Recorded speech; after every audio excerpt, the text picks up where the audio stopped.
এই ভাষণ ছিল তার অনৈতিক ও অসাংবিধানিক সরকারের 4 বছর পূর্তি উপলক্ষে।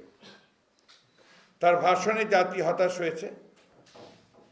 সবাই আশা করেছিল যে প্রধানমন্ত্রী চলমান রাজনৈতিক সংকট নিরসনের জন্য একটা দিক নির্দেশনা দেবেন এবং জাতিকে আশ্বস্ত করবেন সকল দলের অংশগ্রহণ, নিরপেক্ষ সরকারের অধীনে সকলের কাছে গ্রহণযোগ্য একটি সুষ্ঠু নির্বাচন কিভাবে অনুষ্ঠান করা যায় তার দিক নির্দেশনা তিনি দেবেন।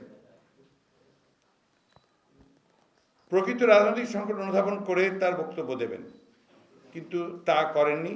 উপরন্তু তাঁদের সংশোধনকৃত সংবিধানের ৫৫ সংশোধনী অনুযায়ী দলীয় সরকারের অধীনে নির্বাচন অনুষ্ঠানের কথা জোর দিয়ে বলেছেন।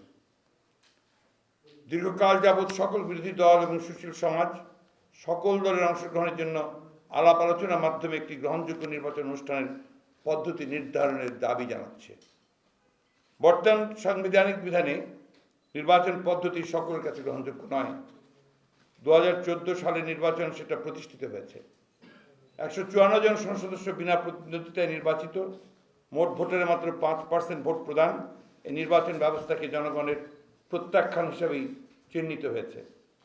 জনগণের ম্যান্ডেট ছাড়াই সংশোধিত এই নির্বাচন ব্যবস্থা সকল অবস্থাতেই প্রত্যাখ্যিত হয়েছে। সংবিধানে নির্বাচনকালীন সরকার সম্পর্কে স্পষ্ট কোনো বিধান নেই।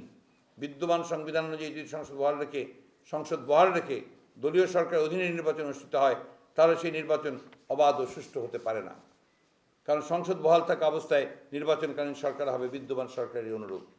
সংবিধানে নির্বাচনকালীন সরকার কেবল রুটিন ওয়ার্ক করবে এমন কিছু উল্লেখ নেই। সংবিধানের ১৫তম ও ১৬তম সংশোধনীর মাধ্যমে আওয়ামী লীগের শাসনকে পাকাপোক্ত করার একটি ব্যবস্থাই করা হয়েছে মাত্র।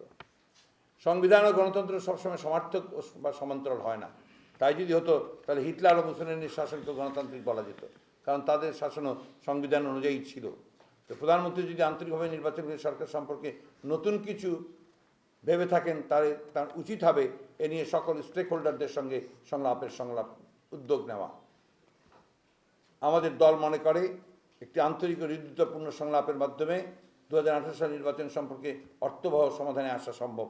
নির্বাচনকালীন সরকারের রূপরেখা কেমন হতে পারে তা নিয়ে আমাদের দলের চিন্তাভাবনা আছে, তা আমরা যথাসময়ে আপনাদের সামনে উপস্থিত করব।